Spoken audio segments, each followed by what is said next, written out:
नमस्कार साथियों, Galaxy TT classes Muzaffarpur के यूट्यूब लाइव क्लास में हार्दिक स्वागत। बंधुओं, आज बीपीएससी टीआरई के लिए यानी बीपीएससी टीचर के लिए बहुत ही इम्पोर्टेंट टॉपिक कक्षा 6 का साइंस एससीईआरटी यानी बिहार टेक्स्ट बुक का एससीईआरटी का किताब का क्लास 6 का हम साइंस लेकर उपस्थित एकदम संक्षिप्त नोट्स में सिर्फ देखने मात्र से ही याद हो जाएंगे। तो बस ये सीटेट 6 to 8 साइंस के लिए भी काम आ सकता है और बीपीएससी टीआरई के लिए भी काम आ सकते हैं। ध्यान दीजिएगा, अपने भोजन में हम अनेक प्रकार की चीज़ें खाते हैं जिन्हें हम क्या कहते हैं, खाद्य पदार्थ। जो खाने योग्य पदार्थ है वो क्या हो जाएगा, खाद्य पदार्थ। दूध, अंडा, मुर्गा, मछली, झींगा, मांस आदि हमें जंतुओं से प्राप्त है। यानी दो चीज़ होते हैं, एक वो पादप पदार्थ होते हैं, एक जंतु पदार्थ होते हैं। ठीक है, तो दूध, अंडा, मुर्गा, मछली, झींगा, मांस आदि हमें कहाँ से प्राप्त होते हैं, जंतुओं से प्राप्त होते हैं। कहाँ से प्राप्त होते हैं, जंतुओं से प्राप्त होते हैं। फिर ध्यान दीजिएगा, हमारे भोजन का एक मुख्य स्रोत क्या है, पौधा है। भोजन का मुख्य स्रोत क्या है बंधुओं, पौधा है। ठीक है, ध्यान दीजिएगा, जो केवल पौधे और उसके उत्पाद के भोजन के रूप में लेते हैं ऐसे जंतु शाकाहारी, यानी जो सिर्फ पौधा का या उसके उत्पाद का भोजन के स्वरूप में लेता है वो क्या जाता है, शाकाहारी कहलाते हैं, है ना। और ऐसे जंतु जो दूसरे जंतुओं के भोजन के रूप में लेते हैं उन्हें मांसाहारी, यानी देखते हैं हम लोग मनुष्य जो है सर्वाहारी है, वो बकरी का, मुर्गा का सब खाता है तो मांसाहारी कहलाएगा। ऐसे जंतु जिनका पौधे और जंतु दोनों ही होते हैं इन्हें सर्वाहारी, मनुष्य सर्वाहारी है, तिलचट्टा सर्वाहारी है। आगे ध्यान दीजिएगा, पौधे अपने भोजन का निर्माण स्वयं करते हैं। पौधे अपने भोजन का निर्माण स्वयं करते हैं। पौधे की पत्तियों में हरे रंग का पदार्थ होता है जो सूर्य की रोशनी में जल की सहायता से अपना भोजन का निर्माण करते हैं। पौधे की पत्तियों एवं अन्य हरे भागों में भोजन का निर्माण एक जटिल प्रक्रिया के उपरांत होता है। इस प्रक्रिया को प्रकाश संश्लेषण कहते हैं। देखिएगा, सूर्य के प्रकाश की उपस्थिति में, किसकी उपस्थिति में, सूर्य के प्रकाश की उपस्थिति में जल की सहायता से पौधे अपना भोजन का निर्माण करते हैं। इसे हम क्या कहते हैं, प्रकाश संश्लेषण कहते हैं। ध्यान दीजिएगा, क्या आप जानते हैं कि शहद कहाँ से आता है, यह कैसे बनता है? क्या आपने कभी मधुमक्खी का छत्ता देखा है जहाँ बहुत सी मधुमक्खियाँ भिन भिनाया करती है? मधुमक्खियाँ फूलों से मकरंद यानी मीठा रस एकत्रित करती है और इसे अपने छत्ते में जमा करती है। फूल उनका मकरंद वर्ष के केवल कुछ समय में ही उपलब्ध होते हैं। मधुमक्खियाँ मकरंद को अपने पेट में एक एंजाइम की सहायता से पचाकर शहद बना लेती है। यह शहद फफूंद, बैक्टीरिया लगकर खराब नहीं होता है। मधुमक्खियाँ इस शहद का भंडारण करती है ताकि पूरे वर्ष इसका उपयोग किया जा सके। हम ऐसा छत्तों में मधुमक्खियों द्वारा भंडारित भोजन का शहद के रूप में उपयोग करते हैं। आप लोग भी जानते ही होगा, मधुमक्खी पालन का सबसे अच्छा समय कौन होता है, अक्टूबर से दिसंबर होता है। और मधुमक्खियाँ, रानी मधुमक्खी जो होता है वो अंडे देने का काम करती है। भोजन में क्या क्या आता है, हमारे शरीर की वृद्धि, विकास एवं स्वस्थ रहने के लिए कुछ आवश्यक अवयव होते हैं। इन अवयवों को हम पोषक तत्व कहते हैं। क्या कहते हैं, पोषक तत्व कहते हैं। कार्बोहाइड्रेट का हमारे भोजन में एक रूप मंड या स्टार्च है। मंड की उपस्थिति की जांच कर हम कार्बोहाइड्रेट की उपस्थिति जांचते हैं। मंड का रंग नीला एवं काला होता है। मंड का रंग बंधु कैसा होता है, नीला एवं काला। बैंगनी रंग खाद्य पदार्थ में प्रोटीन की उपस्थिति दर्शाता है। यानी मंड का उपस्थिति नीला या काला और प्रोटीन की उपस्थिति बैंगनी रंग। याद रखिएगा, बहुत ही इंपॉर्टेंट क्वेश्चन है बंधु। प्रोटीन की उपस्थिति बैंगनी रंग। कागज पर तेल का धब्बा खाद्य पदार्थ में वसा की उपस्थिति दर्शाता है। कागज पर अगर तेल का धब्बा जैसा दिख गया तो वो वसा की, क्योंकि वसा जो है तेलपक सामान से ही प्राप्त होता है। कार्बोहाइड्रेट के कुछ स्रोत है। कार्बोहाइड्रेट जो होता है मोटा दाना से प्राप्त होता है। ठीक है, गन्ना से, शकरकंद से, मक्का से, आलू से, पपीता से, गेहूं से, बाजरा से, चावल से, आम से। वसा किससे होता है, जितने तेलपक सामान हैं उसे, जैसे सूरजमुखी, नारियल, सरसों, सोयाबीन तेल, मूंगफली तेल गिरी से, ये क्या होता है, तिल गिरी से वसा प्राप्त है। प्रोटीन के कुछ जंतु यानी कुछ जो है जीव जंतुओं के द्वारा जो प्राप्त होता है, दूध है, मांस है, मछली है, अंडा है, पनीर है, ये प्रोटीन के जंतु स्रोत है, यानी जंतु से प्राप्त होते हैं। प्रोटीन के पादप स्रोत यानी जो पेड़ पौधे से प्राप्त होते हैं, चना है, मूंग है, तुअर है, राजमा, ऐसे प्रोटीन जो होते हैं दलहन चीज़ों में ज़्यादा पाया जाता है। चना है, मूंग है, तुअर है, राजमा है, मटर है, सोयाबीन है। विटामिन ए के स्रोत, विटामिन ए का जो संबंध होता है वो त्वचा तथा आँख के लिए होता है। मछली तेल, दूध, पपीता, गाजर, आम, पका पपीता, पके टमाटर, पीले रंग, यानी जो इस फल का आंतरिक भाग गुद्दादार पीले रंग का है वो अधिकांशतः विटामिन ए के ही स्रोत थे। आम के अंदर भी देखिएगा पीला है, वो कौन आ जाएगा? विटामिन ए के स्रोत। पपीता भी है, फिर है आपका क्या है, पके टमाटर, ये सारे जिसके अंदर पीले रंग का गुद्देदार भाग होगा विटामिन ए के स्रोत होंगे। नेक्स्ट, विटामिन बी के स्रोत गेहूं है, चावल है, यकृत है। विटामिन सी जो है खट्टे पदार्थ में पाए जाते हैं, संतरा है, टमाटर है, आंवला है, मिर्ची है, नींबू है और अमरूद है। विटामिन डी के स्रोत दूध है, मक्खन है, मछली है, कलेजा है और अंडा है। वसा और कार्बोहाइड्रेट युक्त भोजन ऊर्जा देने वाली भोजन कहलाते हैं। जिसमें वसा हो, कार्बोहाइड्रेट हो युक्त भोजन ऊर्जा देने वाले भोजन कहलाते हैं। प्रोटीन की आवश्यकता शरीर की वृद्धि तथा स्वस्थ रहने के लिए होती है। प्रोटीन की आवश्यकता, अगर प्रोटीन हमारे शरीर में नहीं रहेगा तो शरीर का वृद्धि होने वाला नहीं है, सही से वृद्धि नहीं हो पाएगा। तब ना देखते होइएगा जिम में जितने लोग जाते हैं तो प्रोटीन मांस लेते हैं। विटामिन रोगों से हमारे शरीर की रक्षा करता है। हमारी आँखों, हड्डियों, दांतों और मसूड़ों को स्वस्थ रखने में भी विटामिन क्या करते हैं? सहायता। यानी विटामिन हमारे शरीर में कुछ ही मात्रा में चाहिए। क्यों चाहिए? ये हमारे इम्यूनिटी पावर को बढ़ाए रखता है। आँखों को, हड्डियों को, दांतों और मसूड़ों को स्वस्थ रखने में विटामिन क्या करते हैं? सहायता करते हैं। विटामिन डी हमारी अस्थियों और दांतों के लिए कैल्शियम का उपयोग करने में हमारे शरीर का क्या करता है? सहायता करता है। विटामिन डी हमारे अस्थियों और दांतों के लिए, विटामिन डी हमारी अस्थियों और दांतों के लिए कैल्शियम का उपयोग करने में हमारे शरीर की क्या करता है? सहायता करता है। लौह तत्व किसमें पाया जाता है? पालक, मेथी तथा केला। पालक लौह तत्व यानी आयरन, आप लोग भी जानते होइएगा, सिटी में पढ़े हैं, गुड़, आंवला और हरी पत्तेदार सब्जियां है ना। कैल्शियम किससे प्राप्त होता है? दूध से। फास्फोरस एवं कैल्शियम किससे प्राप्त होता है? मछली एवं अंडा से। सोडियम और पोटेशियम कहाँ से प्राप्त होता है? नमक से। सोडियम और पोटेशियम किससे प्राप्त होता है? बहुत इंपॉर्टेंट है। रुक्षांश, एक बंधु हमें क्लास में भी पूछे थे कि सर रुक्षांश क्या? रुक्षांश जो है अन्न का चोकर तथा सब्जी का रेशा। रुक्षांश अन्न का चोकर तथा सब्जी का रेशा के मुख्य स्रोत साबुत खाद्यान्न यानी अंकुरित दाल, आलू, ताजे फल और सब्जियां, यानी अंकुरित आपका सब्जी हो गया या दाल हो गया, आलू हो गया, ताजे फल हो गया, सब्जियां हो गया। संतुलित आहार क्या? यानी जो बैलेंस्ड डाइजेस्ट जो होता है भोजन, वो क्या? संतुलित आहार हमारे शरीर की वृद्धि और अच्छे स्वास्थ्य को बनाए रखने के लिए हमारे आहार में भी वे सभी पोषक तत्व उचित मात्रा में होने चाहिए जिनकी हमारी शरीर को आवश्यकता है। कोई भी पोषक तत्व न ज़्यादा हो न बहुत ही कम, यानी कार्बोहाइड्रेट हो गया, खनिज लवण, यानी सारा का एक मात्रा है, उसी मात्रा में मिलना चाहिए। ठीक है। हमारे आहार में पर्याप्त मात्रा में रुक्षांश तथा जल भी होना चाहिए। इस प्रकार के आहार को क्या कहेंगे? संतुलित आहार कहेंगे। संतुलित भोजन न मिलने से होने वाले रोग कौन है? सूखा रोग। कौन रोग है? सूखा रोग। कम भोजन मिलने से होने वाले रोग उसी को कहते हैं मारासमस, उसी को सूखा रोग कहते हैं। जब शरीर को आवश्यक मात्रा में पोषक पदार्थ नहीं मिलते तो क्या हो जाता है? कुपोषित। जब शरीर को आवश्यक मात्रा में पोषक पदार्थ नहीं मिलेगा तो क्या हो जाएगा? बच्चा से कुपोषित हो जाएगा। क्वाशियोरकर, इसी को सूखा रोग। क्वाशियोरकर रोग से बच्चे का पेट, हाथ, पैर फूल जाता है, यानी पैर हाथ तो एकदम पतला पतला रहता है, पेट ज़्यादा निकल जाता है क्वाशियोरकर से। क्वाशियोरकर रोग से बच्चे का पेट, हाथ, पैर फूल जाता है।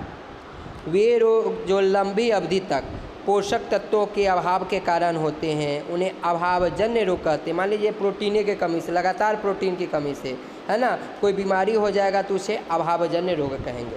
प्रोटीन की कमी से क्या क्या हो सकता है? वृद्धि में रुकावट होना, यानी बच्चे का शारीरिक विकास सही से नहीं होगा। चेहरे पर सूजन होना, बालों के रंग उड़ना, त्वचा की बीमारी या पेचिश। फिर से सुन लीजिएगा बंधु, प्रोटीन की कमी से कौन कौन सा रोग हो सकता है? वृद्धि में रुकावट होना, चेहरे पर सूजन, बालों के रंग उड़ना, त्वचा की बीमारियाँ, पेचिश आदि। प्रोटीन और कार्बोहाइड्रेट की कमी से कौन सा रोग हो सकता है? इतना दुर्बल हो जाएगा कि चलने में भी असमर्थ हो जाएगा, बहुत कमज़ोर हो जाएगा प्रोटीन तथा कार्बोहाइड्रेट की कमी से, है ना। खाद्य पदार्थ का खराब होना, खमीर उठने यानी किण्वन के कारण होता है। देखते हुए कोई सामान खराब हो जाता है, कीड़ा लग जाता है ना, तो खराब होना खमीर उठने यानी किण्वन के कारण होता है। बहुत ही शॉर्ट नोट्स है, आपको पूरा किताब पढ़ने की ज़रूरत नहीं होगी, ठीक है। और ये अगर बंधु याद ही रखना है, इससे तो परीक्षा में रहेगा ही रहेगा। विटामिन और खनिज लवणों के अभाव के कारण होने वाले कुछ रोग। विटामिन ए की कमी से सभी लोग जानते हैं रतौंधी बीमारी होता है। रतौंधी से कमज़ोर दृष्टि, अंधेरे यानी रात में कम दिखाई देना, कभी कभी पूरी तरह से दिखाई नहीं देना, ये रतौंधी का लक्षण है, ठीक है। विटामिन बी की कमी से कौन सा रोग होता है? बेरी, दुर्बल पेशियाँ और काम करने की ऊर्जा में क्या होती है? कमी होती है। विटामिन बी की कमी से कौन सा रोग होता है? बेरी और दुर्बल पेशियाँ और काम करने की ऊर्जा में क्या होती है? कमी होती है। विटामिन सी की कमी से कौन सा रोग होता है? स्कर्वी। विटामिन सी की कमी से कौन सा रोग होता है? स्कर्वी, मसूड़ों से खून निकलना, घाव भरने में अधिक समय का लगना इत्यादि। विटामिन डी की कमी से कौन सा रोग होता है? रिकेट्स, अस्थियों का मुलायम होकर मुड़ जाना, यानी देखते होइएगा जिसका विटामिन डी की कमी हो, पैर हाथ यानी थोड़ा बहुत गिरा पैर टूट जाता है, यानी अस्थियाँ कमज़ोर हो जाती है। कैल्शियम की कमी से अस्थि और दांत का क्षय होना, है ना, कमज़ोर अस्थियाँ और दांत क्षय। आयोडीन की कमी से घेंघा रोग होता है, गले की ग्रंथि का फूल जाना, बच्चों में मानसिक विकलांगता भी हो सकता है। देखते हुए कभी कभी गले पर जो होता है ग्रंथि फूल जाता है, उसी को घेंघा रोग कहते हैं। लौ की कमी से बहुत इंपॉर्टेंट है, अल्प रक्तता होता है, अनीमिया होता है, इसकी क्या है? कमजोरी या रक्त की कमी होती है, ठीक है, ध्यान दीजिएगा आगे। तंतु से वस्त्र तक, तंतु से वस्त्र तक धागों की पतली लड़ी और भी पतली लड़ियों से मिलकर बनी होती है, जिन्हें तंतु कहते हैं। धागा भी जो है एकदम पतला पतला धागा से मिलकर बना होता है, जिन्हें क्या कहते हैं? तंतु कहते हैं। कुछ वस्त्र जैसे सूती, रेशमी, जूट, ऊनी के तंतु पौधे एवं जंतुओं से प्राप्त होते हैं, इन्हें प्राकृतिक तंतु कहते हैं। यानी जो प्राकृतिक चीज़ से प्राप्त होता है, पेड़ पौधे और जंतु से, उन्हें प्राकृतिक तंतु रेशा कहते हैं। और पिछले 100 वर्षों से ऐसे रासायनिक पदार्थ हैं जिनके स्रोत पौधे एवं जंतु नहीं होते हैं, तंतुओं का निर्माण किया जाए, इन्हें नवनिर्मित तंतु कहते हैं। इसी को कृत्रिम रेशा भी कहते हैं, ठीक है। जैसे नाइलॉन, ये प्लास्टिक सबसे बना होता है, ठीक है, जैसे पॉलिस्टर, नाइलॉन, एक्रिलिक आदि। रुई कपास के तंतु से निर्मित होता है। रुई किससे निर्मित होता है? कपास के तंतु से होता है। कपास जहाँ की मिट्टी काली तथा जलवायु गर्म होती है, वहाँ को क्या पाया जाएगा? कपास। क्या पाया जाएगा? कपास। उजले उजले रुई के गोलक के रूप में दिखाई देते हैं, उसे कपास का गोलक कहते हैं। उजले उजले रुई के गोलक के रूप में जो दिखाई देते हैं, उसे क्या कहते हैं? कपास का गोलक कहते हैं, ठीक है। आगे ध्यान दीजिए। जूट पटसन पौधे के तने से प्राप्त किया जाता है। जूट पटसन कहाँ से प्राप्त किया जाता है? पौधे के तने से प्राप्त किया जाता है। प्रमुख उत्पादक राज्य कौन है जूट का? पश्चिम बंगाल, बिहार तथा असम। बिहार के प्रमुख जिला में कौन कौन है जो जूट उत्पादन करते हैं? कटिहार है, मधेपुरा है, सहरसिया है, खगड़िया है, सुपौल है तथा दरभंगा। प्रारंभ में लोग वृक्षों की साल, जिसको वल्क कहते हैं, बड़ी बड़ी पत्तियों अथवा जंतुओं के चमड़े से अपने शरीर को ढकते थे। आप लोग भी देखते थे जब मनुष्य शुरुआती समय में थे तो कपड़े के यानी पेड़ पौधे के पत्तों से अपने शरीर को ढकते थे। तंतुओं से धागा बनाने की प्रक्रिया को क्या कहते हैं? कताई। कुछ दिन पहले आप लोग भी देखते, महिला लोग भी रुई से बनाती थी धागा, है ना। विभिन्न प्रकार के पदार्थ, वे पदार्थ जो आसानी से दबाए अथवा खरोंचे जा सकते हैं, कोमल पदार्थ होते हैं, यानी मुलायम पदार्थ जिनमें इस प्रकार की चमक होती हुई प्रायः धातु होते हैं। ऐसे पदार्थ जिनमें चमक होती हुई क्या कहलाते हैं? धातु। जैसे सोना, लोहा, तांबा, एल्युमिनियम। ये वैसे इंपॉर्टेंट नहीं, ये सब छपा रहेगा परीक्षा में, ध्यान दीजिएगा। कुछ पदार्थ जल में पूर्णतः विलीन हो गए हैं। कुछ पदार्थ जल में पूर्णतः विलीन हो गए अर्थात घुल गए, अर्थात ये पदार्थ जल में विलय यानी घुलनशील है। जबकि कुछ अन्य पदार्थ जल में नहीं घुलते, ये पदार्थ जल में अविलय है। एग्जाम्पल लोहा, रेत, ये सब जल में कभी भी घुलने वाला चीज़ नहीं है, मतलब ये अविलय है। पानी की निश्चित मात्रा में किसी पदार्थ की अधिकतम कितनी मात्रा घुलती है, इसे पदार्थ की घुलनशीलता यानी विलयता कहते हैं, और इन घोलों को संतृप्त घोल कहते हैं। कुछ गैसें जल में घुलनशील है जबकि कुछ अन्य नहीं। समानतः जल में कुछ गैसें थोड़ी मात्रा में घुलनशील है। गर्म जल में ऑक्सीजन की घुलनशीलता घटती है, यानी ऐसे भी कहा जाता है जैसे एक्वेरियम में गर्म करके ठंडा कर दीजिए फिर भी उसमें मछली रखिएगा मर जाएगा, ठीक है। यानी गर्म जल में ऑक्सीजन की घुलनशीलता घटती है। कुछ पदार्थों में से वस्तुओं को नहीं देखा जा सकता है, उसे अपारदर्शी, जो ट्रांसपेरेंट नहीं है यानी जो आर पार नहीं देखा जा सकता अपारदर्शी, जो आर पार देखा जा सकता है वो पारदर्शी, और जो धुंधला दिखाई देता है उसे पारभासी कहते हैं। कुछ वस्तुएं पदार्थ में से देखने पर अस्पष्ट या धुंधली दिखाई देती हैं, ऐसे पदार्थ को पारभासी। पदार्थ के समूहन का उनके गुणों या समानता या विभिन्नता के आधार पर किया जा सकता है। पृथक्करण यानी अलग करना, ठीक है। ऐसे पदार्थों को ठोस पदार्थों से अलग करने के लिए चुनना, चालना अथवा ओसाना विधि का प्रयोग करते हैं। चाल कर या ओसा कर, यानी देखते हुए ठोस कण और हल्का कण को अलग करते हैं, भारी कण और हल्का कण को अलग करते हैं। सूखी फसलों की डंठलों से अनाज को अलग करने के लिए मशीन से दौनी यानी थ्रेसिंग की जाती है। ये अनाज का दाना भूसा को अलग करने के लिए जिस प्रक्रिया का इस्तेमाल किया जाता है उसे थ्रेसिंग कहा जाता है। ओसाई भारी पदार्थ के साथ मिले हल्के पदार्थ को हवा की सहायता से अलग करने की प्रक्रिया। ओसावन, जिसको निष्पावन भी कहा जाता है, उसके द्वारा जो है ओसाते, हवा की सहायता से उसको ओसाते हैं। भारी कण टोकरी में रह जाता है, हल्का कण टोकरी के बाहर निकल जाता है। चालन एवं चुनना किससे होता है? हाथों से। चालन एवं चुनना किससे होता है? हाथों से। बालू से नमक अलग करना क्या कहलाएगा? वाष्पन कहते हैं। कुछ ऐसी अशुद्धियाँ होती हैं जिनको चुनकर या ओसाकर अलग नहीं किया जा सकता, तो उनको वाष्प के द्वारा किया जाता है, यानी गर्म करके किया जाता है, ठीक है। तो बालू से नमक को गर्म करेंगे तो नमक उड़ जाएगा, बालू से बच जाएगा। जल में अघुलनशील एवं जल से भारी कण पेंदे में जमा हो जाता है, इस क्रिया को थिराना कहते हैं। इसी को अपसादन भी कहते हैं। यानी देखते हुए गेहूँ पिसाने से पहले हम लोग बाल्टी में उसको गंदगी को धोते हैं तो जल के साथ उसकी गंदगी ऊपर की ओर आ जाती है और भारी कण गेहूँ नीचे बैठ जाती है, इसी को थिराना कहते हैं। थिराने के बाद जमे हुए पदार्थ से जल को अन्य द्रव को अलग करना निथारना। उसकी गंदगी को जो जल है उसको बाहर निकालते हैं, उसको कहते हैं निथारना। क्रोमेटोग्राफी, पदार्थ के द्रव्य मिश्रण के अवयवों की पहचान करना। पदार्थ के द्रव्य मिश्रण के अवयवों की पहचान किसके सहायता से करते हैं? क्रोमेटोग्राफी। इम्पोर्टेंट ही नहीं, बहुत इंपॉर्टेंट क्वेश्चन है। पदार्थ में परिवर्तन, भौतिक परिवर्तन। कुछ पदार्थों में ऐसा होता है कि परिवर्तन की वजह हटाने पर पुनः प्रारंभिक पदार्थ मिल जाता है, यानी जो पहले था सेम वैसे। जैसे बर्फ़ है, बर्फ़ पिघल कर फिर पानी ही बन जाएगा, लेकिन क्या दूध से जब दही बन गया, दही से दूध फिर बन सकता है? नहीं बन सकता। जो पहले की अवस्था में पुनः लाया जा सकता है वो होता है भौतिक, और जो पहले की अवस्था में पुनः नहीं लाया जा सकता वो होता है रासायनिक। जैसे मोम का पिघलना, बर्फ़ का जमना, पेपर का मोड़ना, वाष्पीकरण तथा संघनन। लेकिन रासायनिक परिवर्तन, कुछ परिवर्तन ऐसे होते हैं जिनके अंदर पदार्थों के संगठन ही बदल जाते हैं और नए पदार्थ बन जाते हैं। जैसे लोहे पर जंग लगना, तो क्या लोहे पर जो जंग लगा, जंग हटा देंगे तो पहले वाला लोहा प्राप्त होगा? बिल्कुल नहीं होगा, वो घटा हुआ लोहा प्राप्त होगा, कम लोहा प्राप्त होगा। अगरबत्ती जल गया तो पुनः अगरबत्ती? बिल्कुल नहीं। दूध फट गया तो दूध प्राप्त कर सकते? बिल्कुल नहीं। जो पहले जैसा पुनः प्राप्त नहीं कर सकते हैं वो रासायनिक अभिक्रिया होती है, ठीक है। आगे 3 अवस्थाओं में पाया जाता है जल: ठोस, द्रव और गैस। पेड़ पौधे की दुनिया। जिन पौधे का तना हरा और कोमल होता है, सामान्यतः ऊंचाई कम होता है, इन्हें शाक कहा जाता है। शाक मतलब नहीं देखते हैं, सीजनली होता है, ऋतु के अनुसार होता है। पालक का साग हो गया, बथुआ हो गया, यानी ये कोई भी हो, गिनहारी हो गया, ये सब शाक होता है। इसका तना बहुत हरा और कोमल होता है ना। जिन पौधे में शाखाएं तने के आधार से अधिक संख्या में निकलती है और जिनका तना सख्त, पतला और काष्ठी होता है, झाड़ी। आप देखते हैं गुलाब का फूल का वो झाड़ी होता है ना। तना जो होता है कैसा होता है? झाड़ी। कठोर होता है लेकिन पतला होता है और काष्ठी होता है।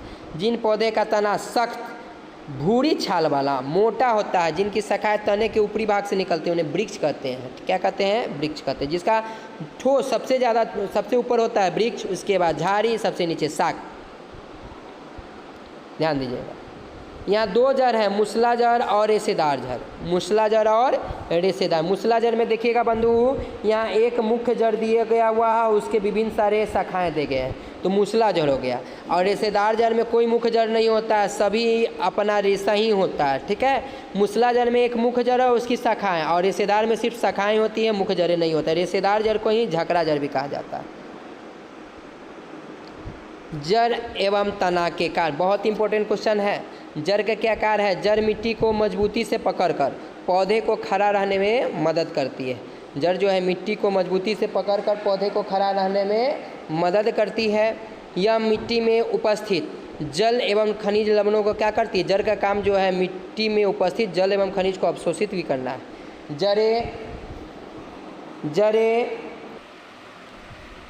जड़ें मिट्टी को बांधती है तथा मिट्टी के कटाव को रोकती है। जड़ का काम जो है मिट्टी को बांधना तथा मिट्टी के कटाव को रोकना भी है। कुछ पौधे की जड़ों में भोजन का संग्रहण भी होता है। कुछ पौधे की जड़ों में भोजन का संग्रहण भी होता है। आप पेड़ पौधे किसकी मदद से भोजन बनाने का काम करते हैं? सूर्य प्रकाश की उपस्थिति में जल के द्वारा, ठीक है। तना पौधे को आकृति प्रदान करता है, यानी जड़ और पत्ती के बीच में जो होता है वो तना होता है। यह जल, खनिज, लवण एवं भोजन के संवहन का मार्ग है। बिल्कुल, यानी पत्तियों के द्वारा जो जड़ तक भोजन का कार्य जो चलता है, पाइपलाइन का जो काम करता है वो तना करता है। कुछ पौधे के तने भूमिगत होकर भोजन संग्रहण भी करते हैं। देखिएगा पत्ती दो प्रकार का है। देखिएगा जालिका रूपी सिरा विन्यास, यानी जिसका देखिए इस प्रकार के पीपल के पत्ते की तरह। एक समांतर सिरा विन्यास, जो ये मकई के पत्ता जैसा है ना, इसमें सिरा विन्यास रहता है जो लंबा रहता है, और इसमें मुख्य ब्रांच से होकर एक एक निकला हुआ है, वो जालिका रूपी सिरा विन्यास हो जाता है। आगे ध्यान दीजिएगा, हमने सीखा पेड़ पौधे को 3 वर्गों में बांटा जा सकता है। कितने वर्गों में? 3, शाक, झाड़ी और वृक्ष। शाक, झाड़ी और वृक्ष। फिर है जड़ें 2 प्रकार के होते हैं, मूसला जड़ एवं झकड़ा जड़। अलग अलग पौधे पर पत्तियों की बनावट भिन्न भिन्न होती है। अलग अलग पौधे पर पत्तियों की जमावट भी भिन्न भिन्न होती है। पौधों एवं जल एवं खनिज लवण का संवहन तना द्वारा होता है, यानी पौधे में जो जल एवं खनिज या लवण जो है वो किसके माध्यम से पहुंचते हैं? तना के माध्यम से, ठीक है। आगे ध्यान दीजिएगा, पत्तियों में जालिका रूपी या समानांतर सिरा विन्यास होता है। पत्तियां में अभी हम 2 प्रकार के पत्ती बताए हैं। एक हो जाता है मुख, उससे ब्रांच निकला होता है, और एक होता है सीधे लंबे में होता है, ठीक है। फिर है बीज 2 प्रकार के होते हैं, एक बीजपत्री और द्विबीजपत्री, ठीक है। आगे ध्यान दीजिएगा, पुष्प, फ्लावर। प्रत्येक फूल के अंग घेरे अथवा चक्र में व्यवस्थित होते हैं। पंख, फिर है पुंकेश्वर, नर भाग को पुंकेश्वर, मादा भाग को स्त्री केसर। पुष्पासन के, यानी जिस पर फूल स्थित रहता है हरा वाला भाग, उसके बाहरी किनारों को अंकुरी कहते हैं। पूर्ण फूल जिसमें पंखुड़ी, अंकुरी, पुंकेसर एवं स्त्री केसर चारों उपस्थित हो, जिसे अंकुरी, पंखुड़ी, पुंकेसर एवं स्त्री केसर चारों उपस्थित हो। अपूर्ण फूल जिसमें अंकुरी, पंखुड़ी, पुंकेसर एवं स्त्री केसर में से कोई भी एक अंग क्या हो? अनुपस्थित होगा, तो हो जाएगा अपूर्ण फूल। एक लिंगी ऐसा फूल जिसमें पुंकेसर, स्त्री केसर में से केवल एक ही होंगे। एक लिंगी मतलब ये पुंकेसर या स्त्री केसर। द्विलिंगी मतलब पुंकेसर, स्त्री केसर दोनों। अलिंगी जो ना पुंकेसर है ना, इससे दोनों में से कोई नहीं। पराग, फूल के ऊपर जो है तो संश्लेषित शर्करायुक्त तरल पदार्थ, यानी चिकना पाउडर जैसा है। अड़हुल के फूल पे देखिएगा ऊपर पाउडर जैसा दिखता है, ठीक है, चिकना पीला पीला दिखता है, वही होता है पराग, ठीक है। समानता इसका निर्माण फूल में ही होता है। परागकण, पौधे में परागकण का नर भाग पराग कोश से मादा भाग, नर भाग को पराग कोश, मादा भाग को वर्तिकाग्र पर स्थानांतरण परागकण कहलाता है। परागण के उपरांत निषेचन की क्रिया होती है और प्रजनन का कार्य आगे बढ़ता है। पंखुड़ी यानी पुष्पासन के बाहरी किनारा अंकुरी या फूल के बाहरी किनारा जो होता है पंखुड़ी कहलाता है। आगे ध्यान दीजिएगा, देखिए यही समझाया गया। हुआ पुंकेश्वर नर भाग, पंखुड़ी दल को कहा गया, स्त्री केसर मादा भाग, अंकुरी पुष्पासन के बाहरी भाग है ना, पुष्पासन ये हरा वाला भाग जिस पर पुष्प अवस्थित होता है। आगे ध्यान दीजिएगा,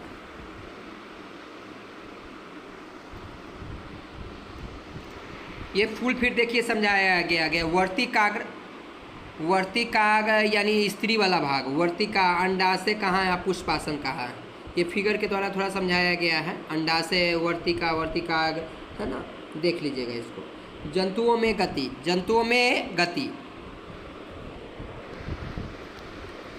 जंतुओं में गति, शरीर के अंग यहाँ पर मुड़ते हैं, उसे हिस्से को संधि कहते हैं। देखते हैं हाथ है, जहाँ से मुड़ रहा है वो संधि करता है, पैर हो, हाथ हो, है ना। हमारे शरीर के विभिन्न हिस्सों की संधि की बनावट अस्थियों के संधि स्थल पर अस्थियों की बनावट पर निर्भर करती है, ठीक है। हमारे शरीर में अस्थियों का बना ढांचा कंकाल तंत्र, यानी हमारे अगर ऊपर से मांस हटा दिया जाए तो हड्डियों का एक, अस्थियों का एक ढांचा है, उसी को कंकाल कहा जाता है।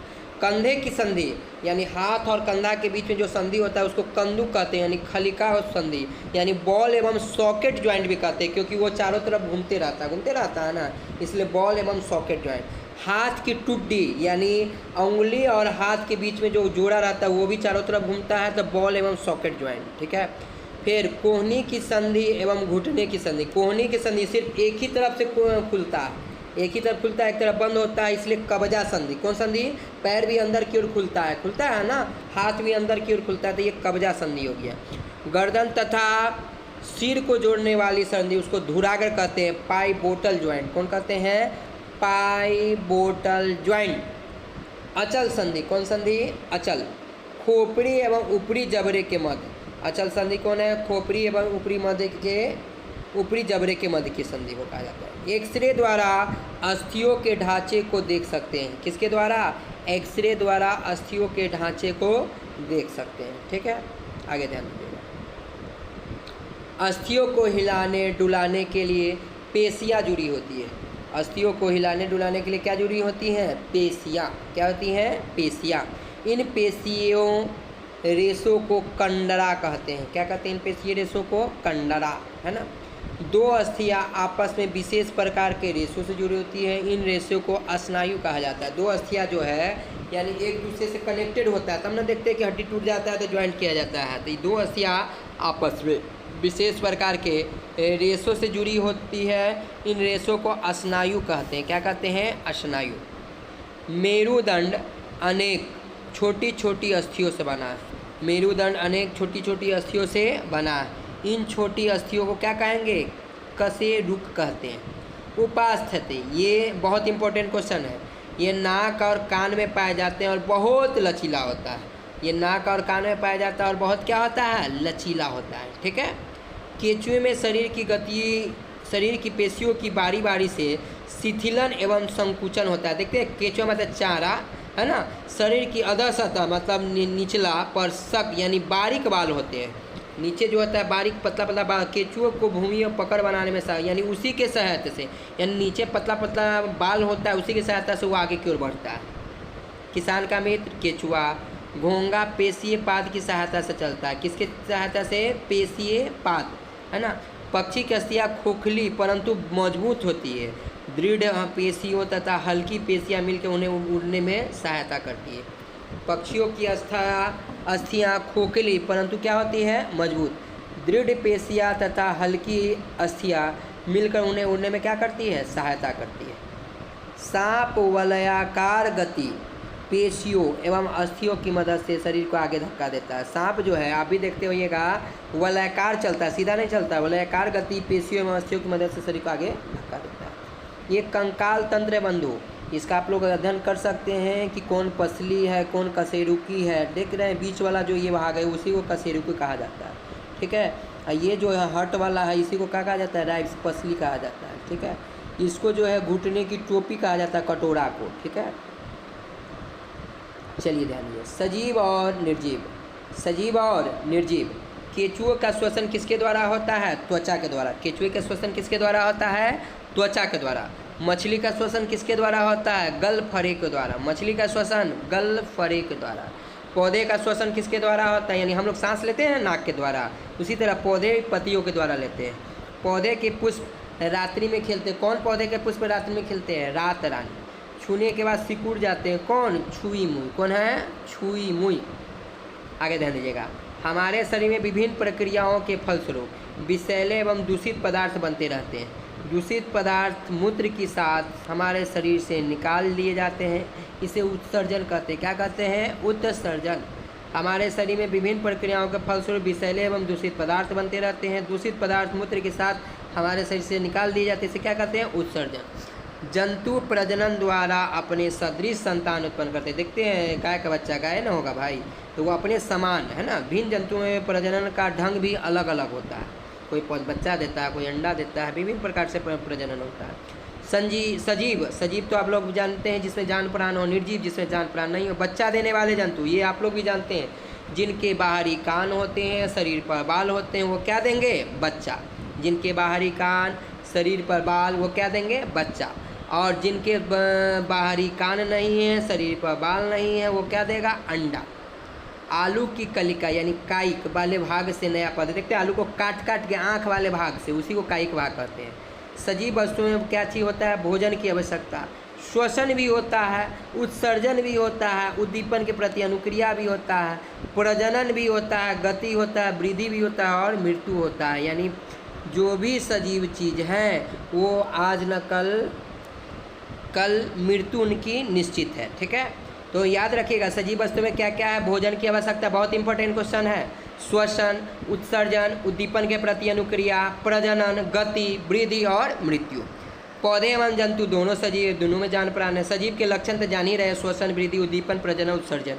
पौधे प्रकाश संश्लेषण के द्वारा अपना भोजन स्वयं बनाते हैं। सांस लेना एवं छोड़ना किसका है? श्वसन क्रिया का एक अंग है। सजीव प्रजनन प्रक्रिया द्वारा अपने सदृश संतान उत्पन्न करते हैं, प्रजनन के द्वारा अपने समान करता है।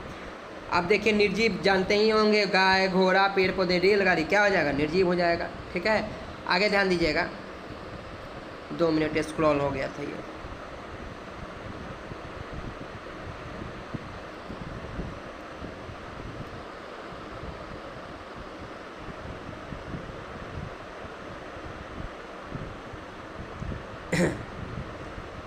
निम्न में कौन सजीव है? कुर्सी, मेज, पत्थर, बीज। तो कौन हो जाएगा? बीज। सजीवों के मुख्य लक्षण नहीं है, श्वसन है, वृद्धि है, प्रजनन, स्थिरता नहीं होगा। पौधे अपना भोजन निम्न क्रिया द्वारा स्वयं बनाते हैं, प्रकाश संश्लेषण द्वारा। निम्न किस पौधे की पत्तियां छूने पहचाने सिकुड़ जाती है? छुई मुई। और देखिए सजीवों में अनुकूलन, सजीवों में अनुकूलन किसके द्वारा होता है? ऊँट के कुबर में भोजन चर्बी के रूप में जमा होता है, जो बुरे वक्त में काम आता है। ऊँट के पलकों के लंबे बाल और घनी भौहें उन्हें रेत और मिट्टी से बचा लेते हैं। देखिए ऊँट के पलक जो होता है, लंबा बाल भी होता है, उसका पलक है, यानी हम लोग का भी होता है ना पनपी, है ना। जंगल का राजा कौन है? शेर है। रेगिस्तान का जहाज किसे का है? ऊँट को। पर्वत का कौन है? भालू है। जल का मछली। पौधे, रेगिस्तानी पौधे कौन है? नागफनी। जल में कौन रहते हैं? कीचड़ में कमल। पर्वतीय पौधे कैसे होते हैं? शंकुआकार पेड़, जैसे पाइनस, सागवान, फर्न इत्यादि। इसके अलावा ऊँट के पैर लंबे और स्पंजी होते हैं, जिससे उसका शरीर रेत की गर्मी से दूर रहता है, साथ ही वो बहुत कम पेशाब करता है। मछली का शरीर धारा रेखीय होता है, इसे नौकाकार भी कहते हैं, यानी मछली का शरीर कैसा होता है? नौकाकार, नौके के आकार का। मरुस्थल, दिन में गर्मी और रात में अधिक ठंडी पड़ती है। ठीक है, कौन पौधे होते हैं मरुस्थलीय? नागफनी, ये याद रखिएगा, नागफनी, बबूल, ग्वारपाठा यानी धृत कुमारी। पर्वतीय पौधे कौन कौन है? पाइन है, विलो है, देवदार है, वृक्ष है, शंकुआकार है, किप जैसा होता है शाखा, तिरछी होती है, पत्तियां सुई के समान होती है। मरुस्थल यानी जहाँ पानी की कमी है, रेगिस्तान। पर्वतीय मतलब जहाँ मैदानी इलाका नहीं, पर्वतीय है। ठीक है, आगे ध्यान दीजिएगा। पृथ्वी में पाए जाने वाले सजीवों में अपने परिवेश में रहने के लिए कुछ विशिष्ट संरचनाएं होती हैं। ऐसी विशिष्ट संरचनाएं एवं स्वभाव की स्थिति को क्या कहते हैं? अनुकूलन कहते हैं। पर्वतीय क्षेत्रों के पौधे कैसे होते हैं? शंक्वाकार होते हैं, शंक्वाकार होते हैं। मछली का आकार धारा रेखीय या नौकाकार होता है। डॉल्फिन एवं व्हेल, बहुत इंपॉर्टेंट क्वेश्चन है। डॉल्फिन एवं व्हेल जैसी जंतु में गिल या गिलफरे नहीं होते, यानी वो सांस गिलफरे से नहीं लेते हैं। मेढक के पिछले पैरों में झिल्ली युक्त पादा उंगलियाँ होती है, जो उन्हें तैरने में सहायता करती है। देखिएगा यानी सटा रहता है झिल्ली के तरह। पर्वतीय जंतु कौन है? याक है, मोटी याक है, उस पर क्या होता है? मोटी त्वचा या फर ठंड से बचाव करती है, यानी पर्वत में इतना ठंड पड़ता है तो वो कैसे बचाव करता है? याक पर मोटी त्वचा होती है ना। कठोर तने कौन चबाता है? हिरन।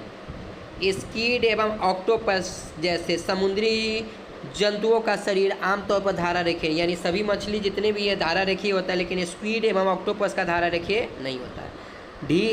डॉल्फिन एवं व्हेल जैसे कुछ जंतुओं में गिल नहीं होता है, ये ऊपर पड़े कि गिल नहीं होते हैं।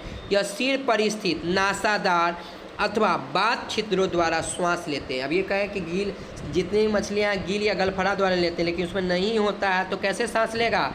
तो उसके सिर पर स्थित नासदार अथवा बात छिद्रों द्वारा श्वास लेते हैं। ये जल में लंबे समय तक बिना श्वास लिए भी रह सकते हैं। अगला है दूरी एवं मापन। कौन है? दूरी एवं मापन। 1 इंच बराबर कितना सेंटीमीटर होता है बंधु? 2.54। 2.54। 1 गज बराबर कितना फीट? 3 फीट। 1 गज बराबर कितना फीट? 3 फीट।